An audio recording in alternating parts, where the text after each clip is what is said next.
So the thing about Crisis Core's first half is that it sets up a lot of the good stuff in Zack's life, and it sets up a lot of the characters. It sets up Aerith, who in this game is sort of just a petite flower girl.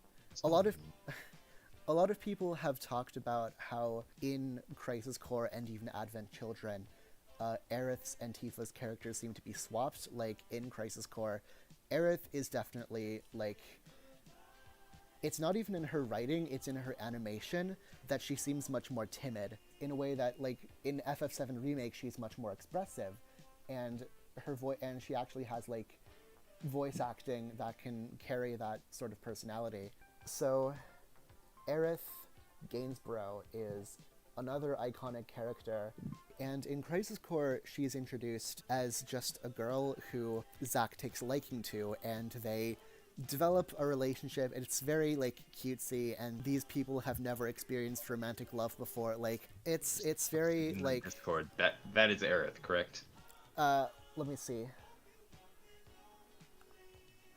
Yes, that's Aerith. So this is how she looks in Crisis Core, and it might just be a modeling thing that she just looks more frail, but Her neck, it's so long.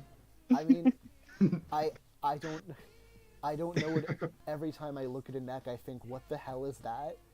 So I have no idea what a good neck is. Giraffe. It can be anything you want it to be. So this is a problem that I see with Crisis Core.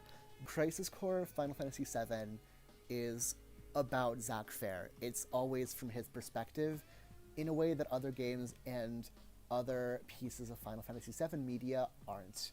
So let's talk about Final Fantasy VII Last Order anime. So can you pause that music real quick? All right, so I'm gonna show you. So the Last Order anime, this video was uploaded in 2010 and it has never been taken down. So it covers the same events as Crisis Core. Context for what's about to happen. On Zack, Sephiroth, and Cloud's visit to Nibelheim, which is where Cloud lived, Sephiroth looks up his history, finds out some more stuff about Jenova, and eventually becomes a video game villain. And he burns the village and kills people. しっかりして父さん逃げろ早くねえしっかりして父さん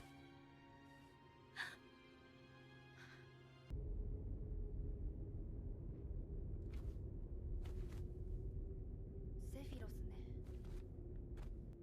セフィロスソルジャーシンラマコーロ全部大嫌い There we go. There's the fucking song. That's the one I've been waiting for this whole time. So let's get talking. Let's go into call-out mode here, because this scene is not in Crisis Core at all, because the game is from Zack's perspective. It's always about him. So we don't see Tifa's like turning moment. And like, I liked this anime short a lot because it cycled between different perspectives. It took the perspective of Tifa, it showed Zack, and it showed the Turks trying to find Zack and Sephiroth. And it wasn't solely about Zack, really. It was a setup for Final Fantasy VII and kind of a setup for a Crisis Core. This song that we're hearing now actually uses a leitmotif that was used in this Last Order anime. Last Order actually had a lot of songs that got into Crisis Core, and it's not bad. Like, they're deliberately, like, they're unhummable, basically. Like not very memorable. I mean, they kind of are unmemorable, but it's a different thing where, like, they're not really as melodic. Crisis Core Aerith, and to an extent Tifa, are... What is this? What is this song? Oh. Why does it like sound familiar? Or What is... but What is It- this? Hold on. The blank thing. it's a Azura by 808 State. Oh, nice. Oh, what about it? Nothing. I was just unfamiliar with that. Oh, I mean, oh no, you just haven't saw that reaction yet from anything else. So